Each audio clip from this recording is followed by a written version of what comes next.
The man who sees absolutes where all other men see nuances and shades of meaning is either a prophet or a quack. Donald H. Rumsfeld is not a prophet. We end the countdown where we began, our number one story, with a special comment on Mr. Rumsfeld's remarkable speech to the American Legion yesterday. It demands the deep analysis and the sober contemplation of every American.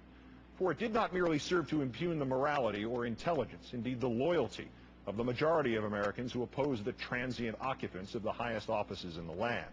Worse still, it credits those same transient occupants, our employees, with a total omniscience which neither common sense nor this administration's track record, at home or abroad, suggests they deserve. Dissent and disagreement with government is the life's blood of human freedom, and not merely because it is the first roadblock against the kind of tyranny the men Mr. Rumsfeld likes to think of as his troops still fight this very evening in Iraq. It is also essential, because just every once in a while it is right, and the power to which it speaks is wrong. In a small irony, however, Mr. Rumsfeld's speechwriter was adroit in evoking the memory of the appeasement of the Nazis. For in their time, there was another government faced with true peril, with a growing evil, powerful and remorseless. That government, like Mr. Rumsfeld's, had a monopoly on all the facts. It too had the secret information. It alone had the true picture of the threat. It too dismissed and insulted its critics in terms like Mr. Rumsfeld's, questioning their intellect and their morality. That government was England's in the 1930s. It knew Hitler posed no true threat to Europe, let alone to England. It knew Germany was not rearming in violation of all treaties and accords. It knew that the hard evidence it had received, which contradicted its own policies, its own conclusions, its own omniscience, needed to be dismissed. The English government of Neville Chamberlain already knew the truth. Most relevant of all, it knew that its staunchest critics needed to be marginalized and isolated. In fact, it portrayed the foremost of them as a bloodthirsty warmonger who was, if not truly senile, at best morally or intellectually confused. That critic's name was Winston Churchill. Sadly, we have no Winston Churchills evident among us this evening. We have only Donald Rumsfeld's, demonizing disagreement the way Neville Chamberlain demonized Winston Churchill. History and 163 million pounds of Luftwaffe bombs over England have taught us that all Mr. Chamberlain had was his certainty and his own confusion, a confusion that suggested that the office can not only make the man, but that the office can also make the facts. Thus did Mr. Rumsfeld make an apt historical analogy, accepting the fact that he has the battery plugged in backwards. His government, absolute and exclusive in its knowledge, is not the modern version of the one which stood up to the Nazis. It is the modern version of the government of Neville Chamberlain. But back to today's omniscient ones. That about which Mr. Rumsfeld is confused is simply this. This is a democracy, still, sometimes just barely, and as such, all voices count, not just his.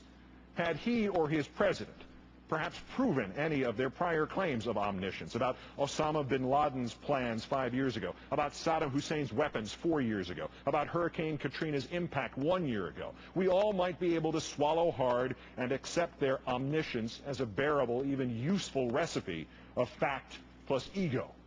But to date, this government has proved little besides its own arrogance and its own hubris.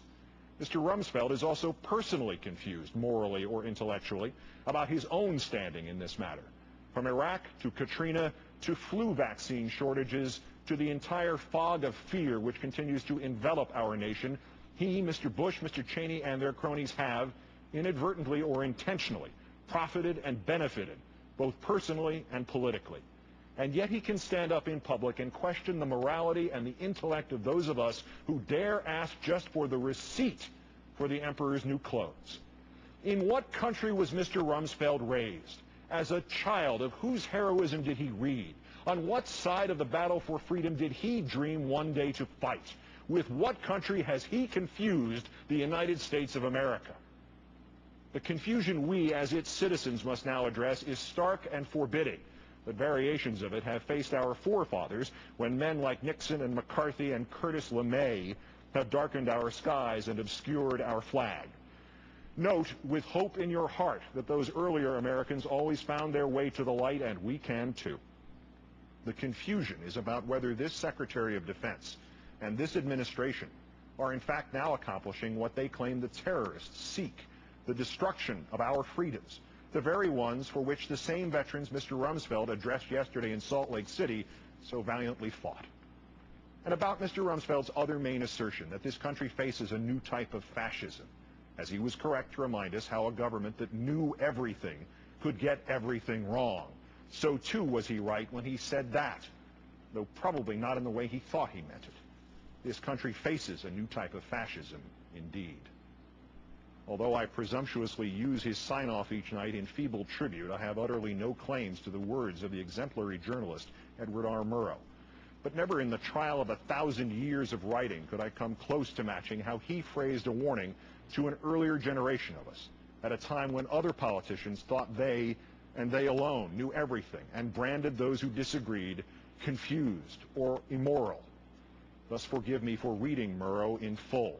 We must not confuse dissent with disloyalty, he said in 1954.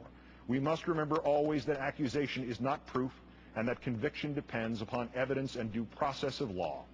We will not walk in fear one of another.